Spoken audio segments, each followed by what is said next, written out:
So recently, I basically left everything behind that I've worked for around 3 years. I have found myself in uncountable dead ends in my life. And looking back, I'm grateful all of them led me to a point of not knowing how to get forward. But it doesn't really matter how many times I found myself in that position, because every new version of a dead end brings a whole new perspective. This time, I must be done with opportunities. So in this video, I'm gonna show you my framework for moving on when it really feels impossible. You're gonna see what opportunities you have in this moment and how to fill the time it takes to go on and on until life feels bearable again. So let's look at the situation at hand. You feel like shit, probably rock bottom. You don't feel any energy inside of you and no faith that it's ever gonna change. And honestly, that's fair. There are endless possibilities in our life right now to really fuck us up to the point where we're simply done with it. So I'm just gonna tell you now, it's okay that you're here right now in this position. You're allowed to take a deep breath and allow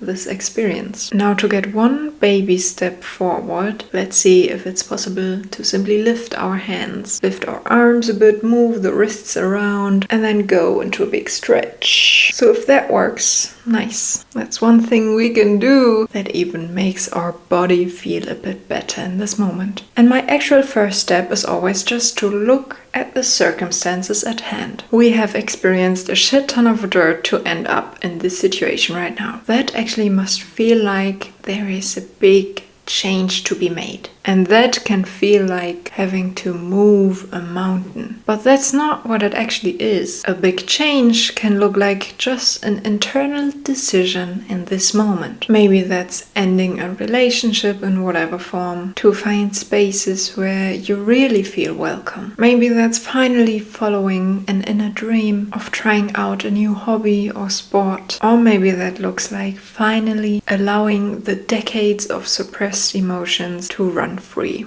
to give the emotional body space to flow naturally. Or maybe it's finally making that huge life choice for yourself after only living for others your whole life. Maybe it's simply softness. And even though it may feel very unnatural right now in this moment, would it hurt to, for a second, speak to yourself kindly? And what could that bring over time? These kind of decisions seem to be taking on only the space of one thought, but they can break free a whole new way of life. It can be a huge step to just take one decision, change the direction of your life in one moment, and never look back at the way it was before. So I find these moments of dead ends, of rock bottom, these are the ones that are making my dream life possible. And of course, that doesn't happen in an instant. That stuff takes time. And you can take this time to see it as a testing ground if you really mean what you decided in that moment. Will you hold that new version of yourself, or will you snap back right into the version that you were before? That's just simple free will. And it's your choice. Nothing is right or wrong in this. It's really just different. One might feel light and exhilarating, and one might feel heavy. The body can be a really good compass through this. So to lock in this decision for yourself, you might wanna find one anchor in your life, so you don't feel too tempted to let it go again. And that could be your phone lock screen. That could be a little scribble on a post-it that you put somewhere where you see it every day, or even a text message in a chat with just yourself. Make it something permanent and 3D, and then you will see what happens. I think intrinsic motivation is one of the most powerful things to make us move forward. So when you have a bigger vision for yourself, please be sure that you can reach this. We are here together in a club full of dreamers and go-getters. There might not be people like this around you in your daily life, but they are there around the globe, and we can connect. So I really hope this video has sparked something inside you. Feel free to show it with a like or comment on this video, and then I'll see you soon for another video.